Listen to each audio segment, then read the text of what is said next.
Good morning, students. How are you all? I hope all are doing very well. So, this is the second class of your English speaking and dated 24th of May. Yesterday, I have taken the first class of your speaking class, which was the classroom phrases. है ना, classroom phrases मैंने आपको बताए थे.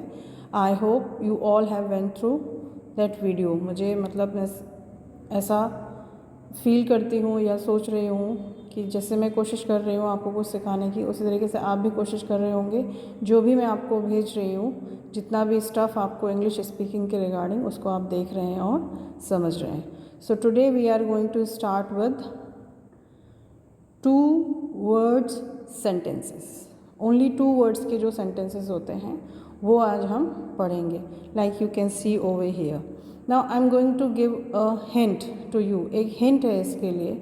What you have to do, जैसे कि आप कभी भी, ये तो आप लर्न कर ले लेंगे, इसके अलावा भी कोई सिचुएशन आती है तो you can make your own sentences अगर आप उस हिंट को फॉलो करते हैं. Like in 2 word sentences, 2 word sentences में होता क्या है कि first you have to write the verb. उस सेंटेंस की जो वर्ब है उसको आपको पहले लिखना है एंड फॉलो करना है बाकी के लेटर्स वर्ड्स के साथ. तो first you have to write the verb, जो भी उसमें काम हो रहा है, जो क्रिया है. सो इंग्लिश वर्ड ऑर्डर क्या होता है, क्रिया पहले एंड जो बाकी बचे हुए जो वर्ड्स हैं वो आपको सेंटेंस में बाद में रखने हैं उस पूरे सेंटेंस को फ्रेज करने के लिए. So you can say 2 word sentences और you can say small sentences. ठीक है. So in this session I am going to tell you something. Like first you can see over here, जैसे हम normally कहते हैं दैट यह करो. Normally we speaks that ये करो, है ना, वो करो. सो यह के लिए आपको पता है इट आता है एंड वो के लिए आपको आता है, पता है कि दैट आता है ना. तो उससे पहले हमें क्या करना है, हमें क्या करना है, क्रिया यानी कि अपनी वर्ब को पहले लिखना है. तो करने का क्या होता है, English do. So do it and do that. ये इट की जगह you can also use this, do this. ये करो और वो करो के लिए क्या होगा, डू दैट. हाँ बोलो. अभी देखिए हिंदी में क्या है, हाँ और बोलो. बोलो क्रिया बाद में आ रही है, बट इन इंग्लिश क्रिया जो आपकी जो वर्ब है उसे हम पहले रखते हैं. से यस, हाँ बोलो के लिए क्या होगा, से यस. इसी तरीके से ना बोलो, से नो. अब आपका नेक्स्ट सेंटेंस है उनका अभिवादन करो. अभिवादन मीन्स ग्रीट करना. ग्रीट करना मीन्स जब आपके घर में कोई आता है या क्लासरूम में कोई आता है तो जो भी आप उसे विश करते हैं, गुड मॉर्निंग, गुड आफ्टरनून, नमस्ते, जो भी आप बोलते हैं उसे हम अभिवादन कहते हैं. सो उनका अभिवादन करो. सो ग्रीट हिम और greet her. Him boy, her for girl. अगर कोई आपके घर में ऐसा आया है जो, या टीचर आपकी क्लास में आया है जो कि क्या है, मेल हैं, तो हम क्या बोलेंगे, ग्रीट हिम, मेल के लिए हिम, और नहीं तो ग्रीट हर. नॉर्मल सा एक सेंटेंस होता है, मम्मी बोलती है सुबह उठ जाओ, सुबह हो गई, है ना. सो सुबह हो गई, इट्स मॉर्निंग. सुबह हो गई, इट्स मॉर्निंग. फिर से मतलब अगर आप कोई काम कर रहे हैं, यू आर डूइंग समथिंग, और आपको वो काम फिर से करवाना है या फिर से उसको पूछना है, तो आप क्या बोलेंगे, वंस मोर. एक बार फिर से, वंस मोर, या फिर ओनली अगेन. इसके साथ हम वंस को ऐड नहीं करते, वंस अगेन नहीं, क्योंकि अगेन का मतलब ही होता है दोबारा. So we can say once more और यू कैन से अगेन. फिर से कोशिश करो. कोशिश करना मीन्स ट्राई करना. सो ट्राई अगेन, फिर से, दोबारा, ट्राई अगेन. फिर से देखो. देखने की इंग्लिश क्या होती है, लुक, और फिर से की अगेन. सोच लो. फिर से सोच लो, थिंक अगेन. फिर से बोलना या बोलो. अब देखो बोलना या बोलो की स्पेलिंग इंग्लिश क्या होती है, स्पीक. सो हम स्पीक अगेन, वो एक फ्रेज़ सही नहीं है. उसके लिए हम क्या करते हैं, फिर से बोलना या बोलो के लिए एक प्रॉपर फ्रेज़ है हमारे पास, that is come again. Come again, जब कोई आपसे बात कर रहा है, आपको कोई बात उसकी ख़राब लगी या कोई बात अच्छी लगी, तो आप उसे बोलें दोबारा बोलना ज़रा. सो व्हाट विल यू से, कम अगेन. थूक दो.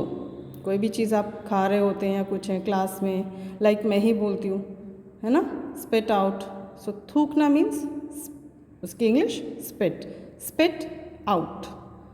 पलट दो, जब मैं इस पेज को पलटूंगी या बोलूँगी इसे पलट दो तो क्या बोलेंगे आप? Turn over, turn over. Now I M also going to turn over this page. Sentence number 40। जब आप when you are walking from, कहीं से आप चल रहे हैं एंड आपको जगह नहीं मिल रही है, देन आप बोलते हैं रास्ता दो या जगह दो। उसके लिए बोलते हैं हम मेक वे, और यू कैन से please make way. But please हम जब बोलते हैं जब हम नॉर्मली बात कर रहे हैं या रिक्वेस्ट कर रहे हैं, बट नॉर्मल एक सेंटेंस में आपको बता रही हूँ, 2 वर्ड सेंटेंसेस है, सो यू कैन से मेक वे। ठीक करो, ठीक करना, किसी भी चीज़ को ठीक करना मीन्स फिक्स, सो इसकी इंग्लिश होती है फिक्स अप, फिक्स अप। ऊंचा बोलो या बोल दो, दोनों के लिए you will use speak up, speak up. जोर से बोलो या फिर किसी बात को बोल दो, इसके लिए you will use speak up. रुको, इंतज़ार करो, जब कोई चल रहा होता है, आप पीछे से आ रहे हैं और आप उसको बोलें 2 मिनट रुक जाओ ज़रा, तो उसके लिए क्या बोलेंगे? होल्ड ऑन और hang on, hold on, hang on. असल में आपने स्टूडेंट्स मेरे मुँह से बहुत बार या औरों के मुँह से भी बहुत बार सुना होगा in fact. In fact, fact का मतलब होता है सच्चाई या तथ्य। तो सच्चाई क्या होती है? असल में ही होती है। तो जब हम ये बात बोलना चाहते हैं कि असल में ऐसा हुआ था, तो असल में, इन फैक्ट। झांको मत, झांकने की इंग्लिश होती है पीप, पीप मीन्स झांकना। सो मत मतलब उसको नहीं करना है, तो झांको मत, डोंट पीप, डोंट पीप। बैठे रहो, आप बैठे ही हैं, जैसे मैं आती हूँ कई बार, मैं ही अपना ही एग्जांपल देकर आपको बता रही हूँ बार बार। जब मैं क्लासेस में आती हूँ और I take rounds I think in every second period, तो आप बार बार खड़े होते हैं, तो मैं क्या बोलती हूँ कि मैं तो बार बार आती हूँ, इतनी बार नहीं खड़ा होना है। तो उसके लिए क्या है? बैठे रहो है, दैट मीन्स कीप सिटिंग और रिमेन सीटेड। रिमेन मतलब बने रहना वैसे ही जैसे हैं, सीटेड मतलब आप बैठे हुए हैं। सो रिमेन सीटेड और कीप सिटिंग मतलब आप बैठे हैं तो बैठे ही रहिए। दूर रहना, कीप अवे और स्टे अवे। अवे मीन्स दूर, ठीक है। सो दूर रहना की इंग्लिश होगी कीप अवे और यू कैन से स्टे अवे। सुरक्षित रहें, जब कोई कहीं जा रहा होता है या हम कहीं से आ रहे होते हैं तो हम उसे एक विश देते हैं, स्टे सेफ, स्टे सेफ। यात्रा कर रहे हैं या कुछ हैं तो बोलते हैं सुरक्षित रहें, स्टे सेफ। हिम्मत बनाए रखें, when ever a person in a problem and you से स्टे स्ट्रॉन्ग। मैंने नॉर्मली ये शाहिद सर को कहते हुए सुना है, जब आप लोग कभी कभी हल्का फुल्का आपको बीमारी लगती है या कोई परेशानी होती है तो सर कहते हैं हिम्मत बनाए रखें, है ना। So for that stay strong, stay strong. अंदर ही रहना, when someone is saying you to कि अंदर ही रहो, then you can say stay in or stay inside, या तो stay in कहें या फिर stay inside। लास्ट इज पहनो, कोई भी चीज़ पहनने के लिए, कपड़ा पहनने के लिए भी हम पुट ऑन कह सकते हैं, जूते पहनने के लिए भी हम पुट ऑन कह सकते हैं। वेयर भी एक चीज़, एक वर्ड होता है, बट कोई चीज़ आपको बोली जा रही है पहनो, इसे पहनो, पुट ऑन दिस, उसे पहनो, पुट ऑन दैट। तो पहनने के लिए यू विल राइट और से put on, okay। So children, as I have also told you yesterday that to practice every time, so you have to practice all these 25 2-word sentences at your home, अपने घर पे उसकी practice कीजिए। When you practice to speak English, speak English, जब आप English बोलने की कोशिश करते हैं तो आप अटकते हैं। नो वरीज़, नो वरीज़ ये एक और शॉर्ट सेंटेंस है, मतलब चिंता की कोई बात नहीं है।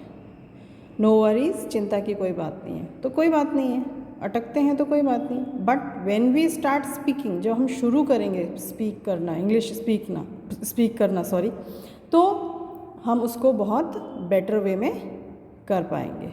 सो you all have to do practice at your home, first learn and then practice. कि मतलब जब अभी आप नॉर्मली आप बोलने जाएं घर में, किसी से भी भाई बहनों से बोलेंगे ये करो, तो ये करो की जगह आप बोलें डू इट, ना बोलो से नो। फिर से दोबारा बोलना ज़रा, वंस मोर या अगेन, फिर से सोच लो, थिंक अगेन, पलट दो, टर्न ओवर। सो हिंदी छोटे सेंटेंसेस बोलने की जगह you can say in English. Only then you will be able to speak English in a proper way. तभी आप सही तरीके से इंग्लिश बोल पाएंगे. I hope you all have understood this and will enjoy to practice this. Thank you and have a nice day.